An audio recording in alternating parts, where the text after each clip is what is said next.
Si l'on regarde cette bougie, il est difficile de dire depuis quand elle brûle. En fait, on ne sait à quel moment elle a été allumée. On ne sait pas non plus quelle était sa taille au départ. Si elle se consumait régulièrement, si on l'a éteinte et rallumée. C'est donc pour cette raison que l'on ne peut pas dire en l'observant maintenant depuis combien de temps elle brûle. Nous pouvons comparer la Terre et le système solaire à une bougie. Nous ne connaissons pas l'âge de la Terre, ni quand elle a commencé à se consumer. Nous ne savons pas si le taux de consommation, c'est-à-dire le taux de vieillissement, a été constant. Et comme nous ne savons pas ces choses, personne n'en a été témoin pour nous le raconter, il est très difficile de trouver une méthode qui donnera véritablement et correctement l'âge de la Terre. C'est pour cela que nous voulons regarder avec vous les différentes méthodes qui ont été utilisées pour dater la Terre et le système solaire, ainsi que les objections que l'on peut y faire. Nous voulons aussi voir si ces objections peuvent être réfutées.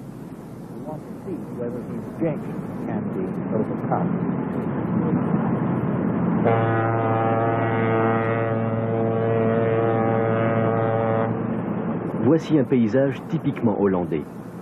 Une petite ville pittoresque sur le bord du Rhin, et comme partout au monde, mais plus particulièrement en Hollande, pays à très forte densité de population, il faut construire de nouveaux logements.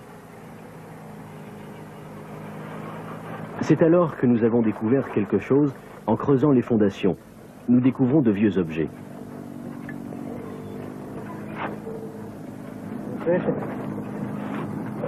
Ceux-ci sont ramassés avec soin, et la première question qui se pose est la suivante. Quel âge ont ces objets? Avons-nous découvert un ancien camp romain ou encore un village médiéval?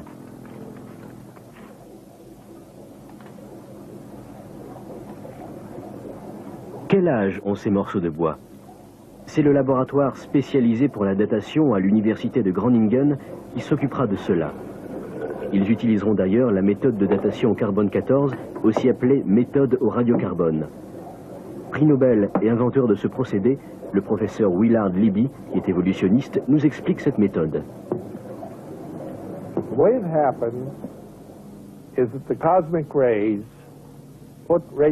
Les rayons cosmiques introduisent du radiocarbone dans la nourriture que nous mangeons. C'est ainsi que nous devenons radioactifs par le radiocarbone. Tant que nous vivons et mangeons, nous maintenons constant le taux de radioactivité en nous. Mais lorsque nous mourrons, nous ne mangerons plus et nos corps commencent à perdre le radiocarbone à raison de la moitié tous les 5730 ans. Donc, en mesurant la quantité de radiocarbone de votre corps mort, on peut dire depuis quand il est mort. C'est cela, la méthode de datation au radiocarbone. Cela est vrai non seulement pour les êtres humains, mais aussi pour tout ce qui est vivant. Regardez par exemple ces belles gazelles. Aussi longtemps qu'elles vivent, le carbone 14 et le carbone 12 entrent et sortent de leur corps. Le taux de carbone 14 et le carbone 12 à l'intérieur et à l'extérieur de leur corps est le même. Mais lorsque l'animal meurt, il s'arrête de manger. Et alors il se produit quelque chose. Pendant très longtemps et graduellement, le carbone 14 se décompose, se transforme en azote-nitrogène et quitte le corps. Après 5730 années, il ne reste que la moitié du carbone 14 d'origine. C'est pour cela que nous disons qu'une demi-vie de carbone 14 est égale à 5730 années.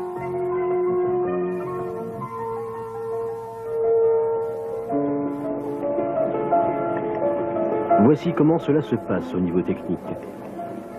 Après avoir nettoyé soigneusement l'échantillon, on le met dans un four à quartz à haute intensité, qui peut atteindre de très hautes températures.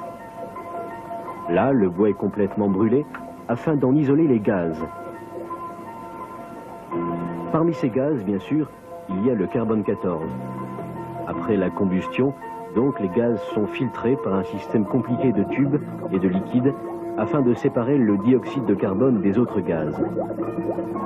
Ce gaz, ainsi purifié, est ensuite mis à part et examiné par un compteur Geiger. C'est là que les particules radioactives carbone 14 sont comptées.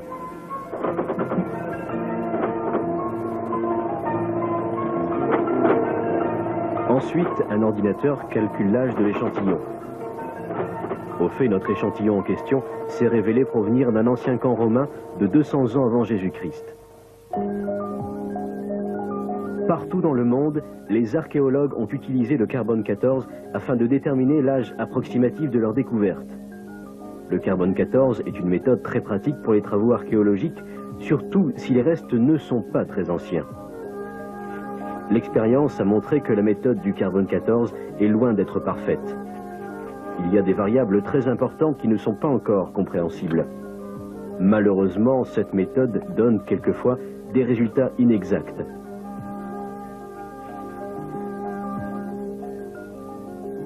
Des savants ont fait l'expérience sur un coquillage vivant, et les résultats ont indiqué que ce coquillage était mort depuis 3000 ans. La même méthode appliquée sur des carcasses de phoques desséchées depuis 30 ans ont indiqué un âge de 4600 ans. Même des carcasses de phoques qui venaient de mourir ont indiqué un âge de 1300 ans. Contrairement à une supposition communément acceptée sur la méthode de datation au carbone 14, les plantes n'absorbent pas toutes le carbone 14 de la même manière. Une étude récente a montré que certaines plantes possédaient un mécanisme interne jusqu'alors inconnu, qui rejette les atomes radioactifs de carbone, mais qui absorbe les atomes normaux de carbone. Ainsi, à leur mort, ces plantes et les animaux qui les mangent ont un taux anormalement bas de carbone 14. Lorsque ces restes sont datés, ils donnent donc la fausse impression d'être très anciens. Malheureusement, l'expérience prouve que cette méthode n'est pas totalement fiable, mais qu'elle ne semble fonctionner que pour les restes d'êtres vivants qui sont morts au cours des quelques derniers milliers d'années, comme cette ancienne statue de bois faite avec une branche d'arbre.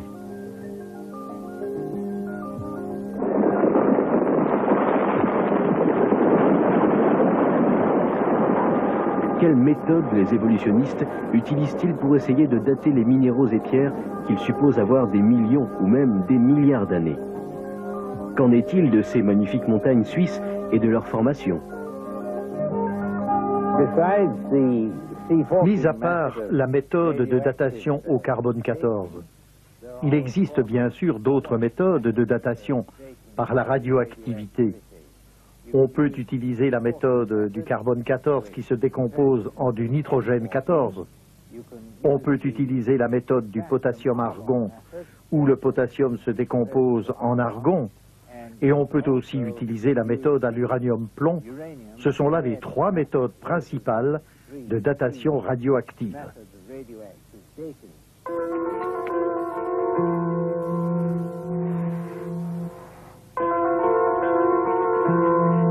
Afin de dater les objets avec la méthode du carbone 14, il vous faut avoir des objets qui ont été vivants dans le passé, comme du bois et des os.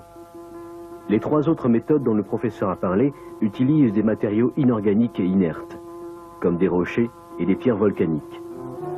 Le principe de datation reste le même, il se produit une sorte de décomposition. En mesurant la proportion de matériaux radioactifs restants et la quantité de matériaux décomposés, on peut essayer de dater un échantillon. Prenez par exemple ce morceau de rocher. Dans certaines pierres, on trouve de l'uranium. Comme vous le savez, l'uranium est radioactif, comme le carbone 14. Mais il se décompose beaucoup plus lentement. L'uranium de cette pierre se décompose en plomb et en autres éléments. Cela demanderait environ 4,5 milliards d'années pour que la quantité d'origine d'uranium se réduise de moitié.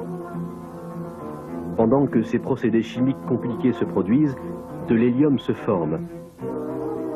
L'hélium est aussi un élément intéressant, mais nous y reviendrons plus tard. Regardons maintenant un procédé qui n'est pas scientifique, l'expérience du réservoir d'eau. Bien que ce procédé ne soit pas particulièrement scientifique, il est quand même très intéressant car il met en évidence les trois procédés de base de toutes les méthodes de datation radioactive. L'eau s'écoule d'un réservoir à l'autre à une certaine vitesse. On penserait qu'en mesurant le niveau d'eau dans chacun des réservoirs, et en comparant, on pourrait déterminer exactement depuis quand l'eau coule, tout particulièrement si on connaît la vitesse d'écoulement de l'eau. Cela semble logique, et à première vue, personne ne pourrait faire d'objection sur le résultat de votre expérience. Pourtant, lorsque vous faites cela, vous faites en même temps 3 suppositions. Peut-être avez-vous pensé qu'au début de l'expérience, le second réservoir était vide. Mais il ne l'était pas, comme vous pouvez le voir. En ce qui concerne la vitesse, vous aviez peut-être pensé que pendant toute la durée de l'expérience, la vitesse était constante. Mais ce n'était pas le cas, comme vous allez le voir. En fait, vous avez agi ainsi parce que vous n'avez pas tenu compte de facteurs extérieurs. Mais que s'est-il passé en fait? Pendant que vous n'étiez pas là, une espèce de touche-à-tout s'est introduit dans le laboratoire et a fait 2 choses très importantes. Il a changé la vitesse d'écoulement et ajouté un seau d'eau entier. Et oui, comme vous n'étiez pas au courant de ces changements, tous vos précieux calculs sont faux.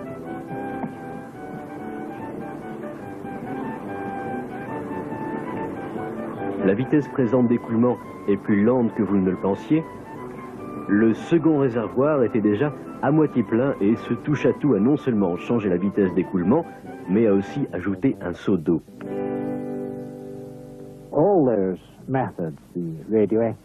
Ces méthodes basées sur la radioactivité présentent 3 faiblesses principales.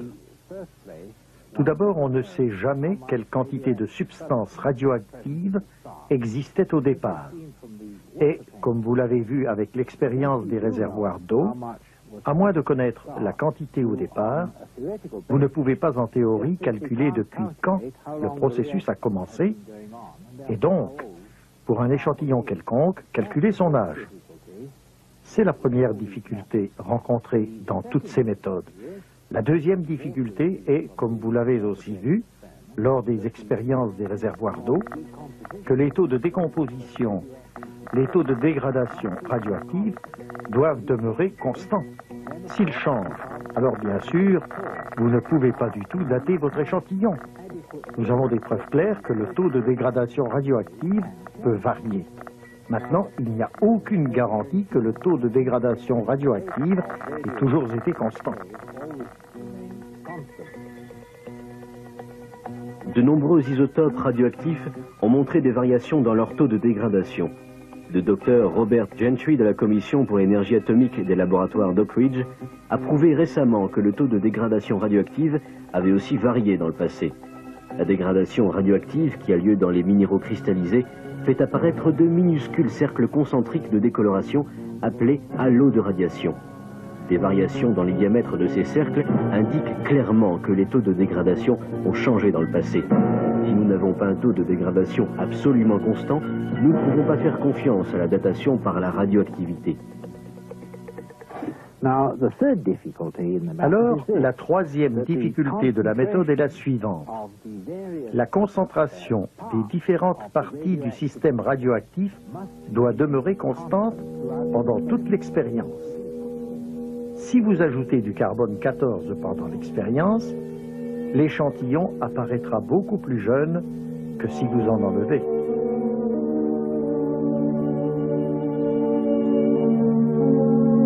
Tous ces éléments tendent à prouver que ces méthodes de datation radioactive ne sont pas fiables. Mais il existe d'autres méthodes de datation qui ne dépendent pas de la décomposition radioactive.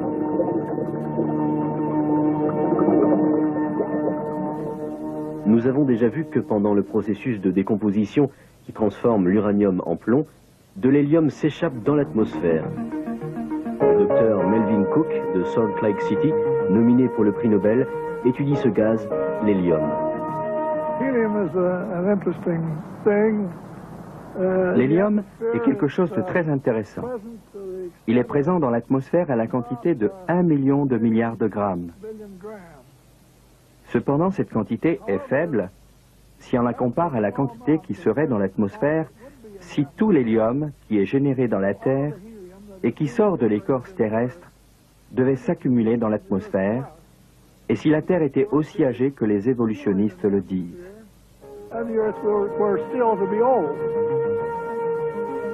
Les évolutionnistes prétendent que la Terre a 4,5 milliards d'années. Or, Il n'est pas possible à l'hélium de s'échapper de l'atmosphère de la Terre. Il est aussi prouvé que le Soleil fait entrer encore plus d'hélium dans notre atmosphère. Ainsi, si la Terre avait réellement 4,5 milliards d'années, notre atmosphère serait saturée d'hélium. Ce qui n'est pas le cas. La quantité d'hélium que nous mesurons ne représente qu'une fraction de ce que les évolutionnistes pensaient qu'il y aurait.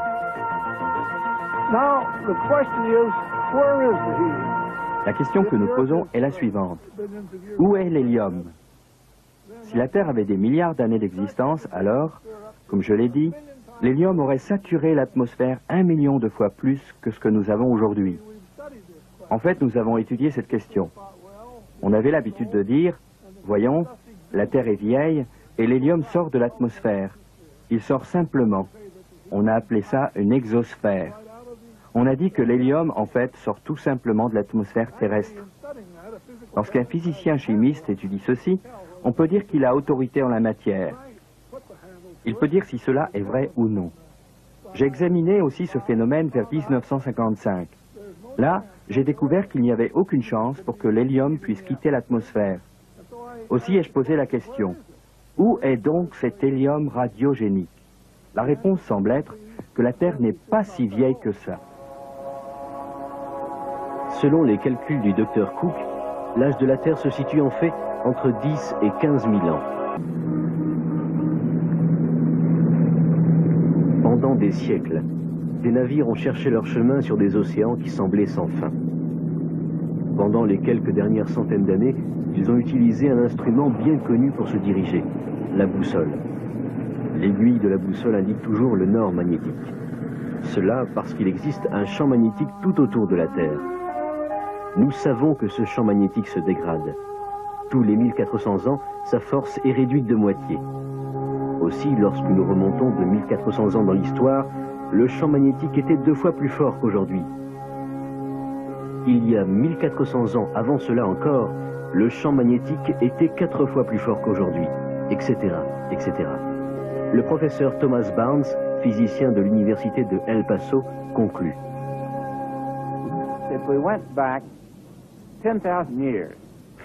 Si nous remontions 10 000 ans en arrière, le champ magnétique de la Terre aurait été aussi fort que le champ magnétique d'une étoile magnétique. Bien sûr, une étoile magnétique est comme notre Soleil. Elle a à sa source une puissance nucléaire. En fait, notre Terre n'a jamais eu une source nucléaire comme le Soleil, et notre Terre n'a jamais eu de champ magnétique, certainement pas plus fort qu'une étoile. Ceci limiterait donc l'âge de la Terre à 10 000 ans. D'autres facteurs physiques indiqueraient d'autres possibilités d'âge, mais la science pourrait tout à fait déclarer les plus grandes preuves de physique à l'appui, le genre de physique avec laquelle nous construisons des instruments, des radars, des systèmes de communication. Ce même type de physique nous dirait que le champ magnétique de la Terre ne peut pas avoir plus que, dirons-nous, 6 à 15 000 ans. Nous avons examiné différentes méthodes de datation. Certaines de nos méthodes de datation ont indiqué un âge très avancé de la Terre, et d'autres méthodes ont indiqué un âge très jeune. Mais les deux types de méthodes de datation rencontrent la même difficulté, et aucune d'elles n'est concluante. Il y a quelques années, une nouvelle méthode de datation a été mise au point, basée sur la radioactivité, et appelée la méthode du halo de Robert Gentry. Et cette méthode aussi, contrairement aux autres méthodes, indique que la Terre est assez jeune. Aussi avons-nous une preuve scientifique qui soutient le point de vue biblique, affirmant que la Terre est très jeune. En fait, si cela est confirmé, nous ne voulons pas être intolérants là-dessus, si cela est confirmé, les longues périodes de temps qui sont absolument nécessaires pour l'évolution n'existent tout simplement pas. Et si elles n'existent pas, alors bien sûr, tout le concept d'évolution est remis en cause. L'évolution, ne pouvant admettre un homme créé en une courte période, imagine donc des temps très anciens. Or, la Bible enseigne au contraire que la Terre est jeune. Puisqu'elle est jeune, il nous faut absolument reconnaître qu'il y a eu création de la part d'un Dieu éternel qui a fait ce qu'il fallait pour tout créer comme nous le voyons aujourd'hui. Le professeur Boudreau, qui enseigne la chimie inorganique et physique dans une université de la Nouvelle-Orléans, en Louisiane, a approfondi ce sujet et devrait pouvoir nous éclairer. Professeur Boudreau, un peu plus haut dans ce film, nous avons appris que les strates et les fossiles des roches sédimentaires ne donnent aucune indication sur l'âge de ces roches. Y aurait-il d'autres méthodes, telles que la datation au carbone 14, qui pourraient déterminer l'âge des fossiles et des roches? Il faut d'abord être clair au sujet du carbone 14, qui est une forme radioactive instable de l'élément carbone qui se trouve dans toute matière vivante. Un organisme vivant absorbe et rejette pendant sa vie du carbone, dont une petite partie est du carbone 14. À un moment donné, à la mort de cet organisme, le carbone 14 présent reste ce qu'il est à l'heure de la mort. C'est cette quantité qu'on peut détecter radioactivement. Un morceau de bois, par exemple, ou un os, contient une petite quantité de carbone 14. Depuis la mort de l'arbre et de l'animal qui contenait le bois ou l'os, la quantité de carbone 14 a diminué. Il faut des milliers d'années pour que cette désintégration ait lieu. Dans le cas du carbone 14, il faut 5760 ans pour que la moitié de la quantité présente à la mort de l'être vivant se désintègre en son isotope stable. En mesurant donc la quantité qui s'est désintégrée, on obtient une indication sur l'époque à laquelle cet organisme vivait. Comme les roches n'ont jamais été en vie, elles ne contiennent donc pas de carbone 14. Même les fossiles qu'on y trouve ne peuvent être datés par cette méthode, car leur matière vivante originelle est devenue pierre. Cela signifie-t-il qu'on ne peut pas dater les fossiles au moyen de radioisotopes? On ne peut sûrement pas se fier avec certitude au carbone 14. Comme vous le savez, on trouve presque tous les fossiles dans les roches sédimentaires. Ce type de roche contient rarement des éléments radioactifs. Aussi faut-il dater les fossiles par les strates dans lesquelles on les trouve. Or, nous savons à présent que des expériences très récentes montrent que les strates des roches ne donnent aucune indication sur l'âge. D'autres types de roches, telles que les cristallines, qui ne contiennent pas de fossiles, et la lave, renferment parfois des éléments radioactifs. On utilise ces isotopes pour les dater. Pourriez-vous expliquer simplement comment on date une roche avec un isotope radioactif? Oui, prenons un élément radioactif tel que l'uranium. Cet élément se désintègre très lentement en élément non radioactif, le plomb. On peut mesurer en laboratoire le taux de désintégration. En comparant donc ce qui reste d'uranium dans la roche avec la quantité de plomb formée par désintégration et en connaissant le taux de désintégration, on peut calculer le temps nécessaire à la formation du plomb. Si donc la moitié de l'uranium s'est désintégrée en plomb, en connaissant le temps nécessaire à l'uranium pour se transformer en plomb, on peut déterminer l'âge de la roche. C'est du moins la théorie. Pourquoi dites-vous théorie? Si c'est un procédé qu'on peut observer et mesurer, c'est donc un fait scientifique. Pas du tout. Regardez un peu ce diagramme. Vous voyez un certain nombre de particules d'uranium colorées en orange et quelques particules de plomb colorées en bleu. Ici, nous devons envisager trois hypothèses principales. La première, que toutes les particules de plomb étaient à l'origine des particules d'uranium. Mais il n'y a aucune raison de croire qu'il n'y avait pas déjà quelques particules de plomb dans la roche à sa formation. Car il existe dans les roches beaucoup de plomb naturel qui ne provient pas de l'uranium. Vraiment?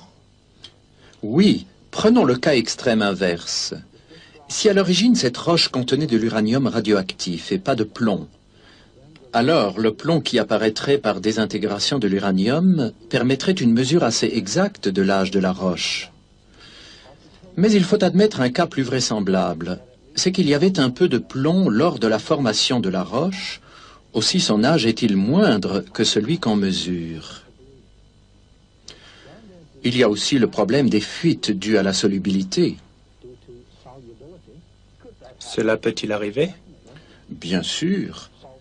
Les sels d'uranium et d'autres éléments radioactifs sont parfaitement capables de se dissoudre dans l'eau et quittent donc l'échantillon. Si donc une roche a été immergée quelque temps, par exemple en période d'inondation, une partie de l'uranium peut avoir été entraînée. L'âge attribué à cette roche par les mesures serait donc plus grand qu'en réalité.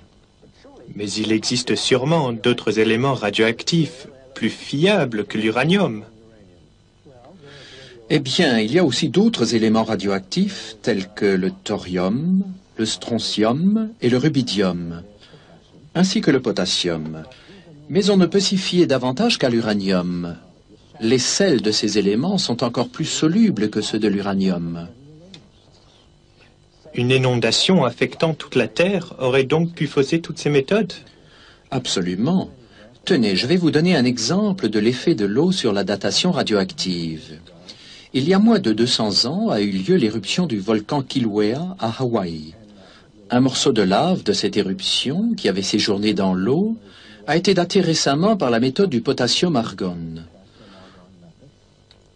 On aurait dû obtenir une datation d'environ 200 ans. Or, on trouva 22 millions d'années. À coup sûr, des sels de potassium, qui sont hautement solubles dans l'eau, se sont échappés de l'échantillon, lui donnant un aspect très âgé. On attribua à d'autres fragments de lave provenant du volcan Hualalai et formés en 1801, des âges variant entre 160 et 3000 millions d'années. La situation va donc de mal en pis. Il y a encore un autre présupposé dans la datation radiométrique. C'est que le taux de désintégration serait resté constant et n'aurait jamais varié dans le passé. Pourtant, beaucoup de facteurs ont dû l'influencer.